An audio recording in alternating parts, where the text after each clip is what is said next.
حلقة النهارده زي ما انتم شايفين افتتاحية خاصة جدا، افتتاحية تليق ببطل العالم، بأشبال المغرب، أسود الأطلس اللي كان صوت الزئير في شيلي في أمريكا الجنوبية مسمع في العالم كله عشان يكون أول فريق عربي يحقق لقب كأس العالم للشباب تحت 20 سنة.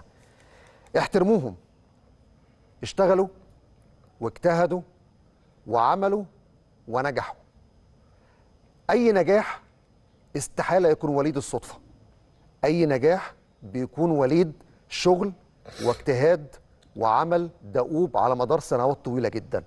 ناس كتيرة تقول لك انتوا بتحتفلوا بالمغرب، أشقاء أعزاء اشتغلوا وتجربتهم ممكن تكون ملهمة لمدارس كروية كبيرة عشان تشتغل وتجتهد وتعرف ان النجاح عمره ما يجي بالصدفة ولا بالصحوبية ولا بالمجاملات، بل بالعكس.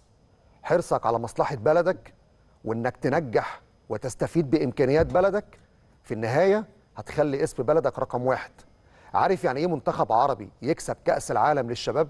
انت بتتكلم في مرحلة سنية قبل مرحلة المنتخب الاول. بس النجاح ده على فكرة لو تاخد بالك ما جاش من فراغ. نجاح بيتكلم عن مرحلة بدأ الشغل فيها من 2008، وهبدأ واتكلم معاكم من أول ما اتعمل مناظرة وطنية للرياضة في السخيرات عام 2008. بعدها اتعمل قانون الاحتراف عام 2013 في المغرب. أصل في النهاية ده نجاح دولة، عمره ما كان نجاح اتحاد وطني ولا نجاح نادي، منظومة متكاملة لازم تنجح.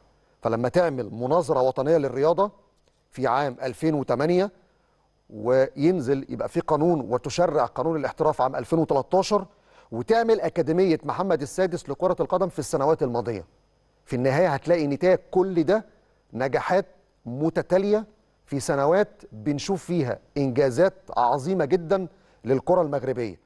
على فكرة الإنجازات دي مش في فكرة بس إن منتخب الشباب الحالي كسب كأس العالم. بالعكس أنا عايز أقول لك يمكن كأس العالم أو تحديدا منتخب الشباب اللي هو تحت 20 سنة مش من النهاردة، من زمان بيحقق نتائج كويسة. يعني أقول لك على حاجة، في هولندا عام 2005 المغرب كانت رابع العالم. بالمناسبة احنا قبلها في 2001 في الأرجنتين كنا ثالث العالم. بس النجاح وليد الصدفة دي نتيجته، والنجاح نتيجة ان في جهد وترتيب وتنظيم واستراتيجية. اقول لك نتيجته جت ازاي من اول 2005 مرورا ب 2008 و2013 قانون الاحتراف والاكاديميه اللي تم انشائها، كان سبب رئيسي جدا في تكوين عدد من اللاعبين المغاربه اللي اصبحوا يعني اساس نجاح كل المنتخبات الوطنيه في الكره المغربيه. عايز اقول لك ان منتخب المغرب تحت 20 سنه شارك كاس افريقيا في هذه المرحله السنيه 13 مره. كسب البطوله دي مره واحده عام 97. خد وصيف في القاهرة عام 2025 بعد الخسارة من جنوب إفريقيا. حقق المركز الثالث سنة 87. حقق بطولة دورة شمال إفريقيا المؤهلة لبطولة الأمم الإفريقية في هذه المرحلة السنية 3 مرات. 2015 في تونس، 2020 في تونس، 2024 في مصر. وصيف 3 نسخ من البطولة الخاصة بدورة شمال إفريقيا. إذن المراحل السنية الناس بتشتغل عليها مش في سنة ولا 2، احنا بنتكلم في مراحل سنية على فترات طويلة جدا الكرة المغربية بتحقق فيها نجاحات.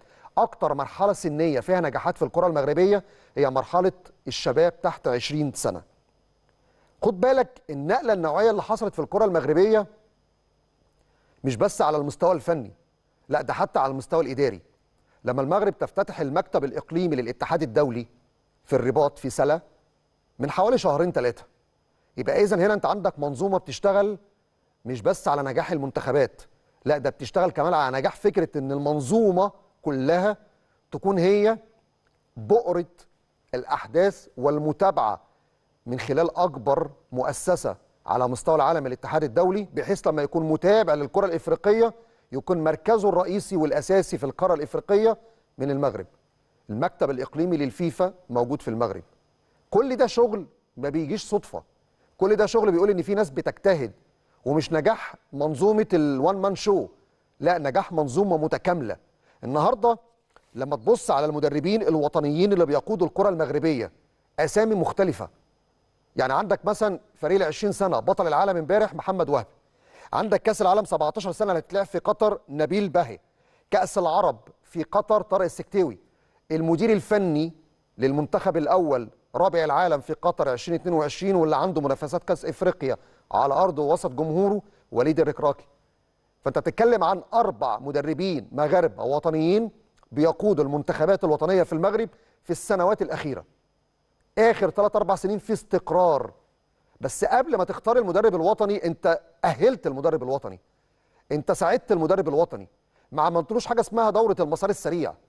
بتعمل كورسات ولايسنس بتستضيفها المغرب من خلال دورات تدريبيه للاتحاد الافريقي على مدار اكتر من 10 سنين، لدرجه حتى المدربين المصريين عشان ياخدوا الكورس واللايسنس سافروا المغرب عشان ياخدوا الكورس على حسابهم ويدفعوا ويشتغلوا عشان يبقى عندهم اعلى شهاده تدريبيه من الاتحاد الافريقي. ولكن لما تبص على المدربين المغاربه، لا مش من الاتحاد الافريقي بس، ده معظمهم واخد شهادات هي الاعلى في الاتحاد الاوروبي، يقدر يقود اي منتخب في اوروبا مش في افريقيا. لان كنا عارفين اللايسنس نفسه في الكاف حتى لو البرو ممكن ما تشتغلش في اوروبا ولا في اسيا. لكن لما يكون المدير الفني لمنتخب المغرب تحت 20 سنه واخد اعلى شهاده تدريبيه لايسنس البرو من الويفا، ده يقدر يقود منتخب فرنسا، يقدر يقود منتخب البرازيل، يقدر يقود اعلى منتخب في العالم. عشان كده وهو بيقود منتخب بلده حقق اعلى واغلى لقب في هذه المرحله السنيه، ابطال العالم. عارف يعني ايه انت بطل العالم؟ لما تكون في المنتخب الاول عامل اعلى سلسله مباريات بدون هزيمه، 16 مباراه متتاليه بدون هزيمه، رابع العالم في قطر 2022، منتخب الشباب وصيف افريقيا وبطل كاس العالم، المنتخب الاولمبي حقق برونزيه الالعاب الاولمبيه في باريس، وهو ايضا كان بطل افريقيا في البطوله الافريقيه اندر 23 سنه، منتخب الناشئين 17 سنه هو بطل افريقيا السنه دي ورايح قطر، منتخب المحليين من 3 شهور او من شهرين واخد بطوله افريقيا في كينيا وتنزانيا واوغندا، منتخب الصالات بطل كاس القارات 2022، بطل افريقيا 2024، بطل كاس العرب 2023. ده بخلاف كمان نجاحات وانجازات الكره النسائيه سواء على مستوى الانديه او حتى على مستوى المنتخبات. عندك فريق جيش الملك المغربي على مستوى الانسات بيحقق بطوله افريقيه ومنافس قوي مع صن داونز. بص على منتخب السيدات في المغرب، كان بيلعب وصيف او لعب نهائي افريقيا على ارضه وخسر بقرار تحكيمي وهو اصبح وصيف بطل افريقيا. فالنجاحات دي كلها بتقول لك نجاحات الجامعه الملكيه بتكوين وباداره من الدوله نفسها، بعد بنيه تحتيه على اعلى مستوى، استضافه اهم الاحداث الرياضيه، تكوين مكتب اقليمي للفيفا، تطوير المدربين وتاهيلهم، الاستعانه بكل المدربين الوطنيين في المنتخبات الوطنيه المختلفه. كل ده نتاجه اكيد في انجاز.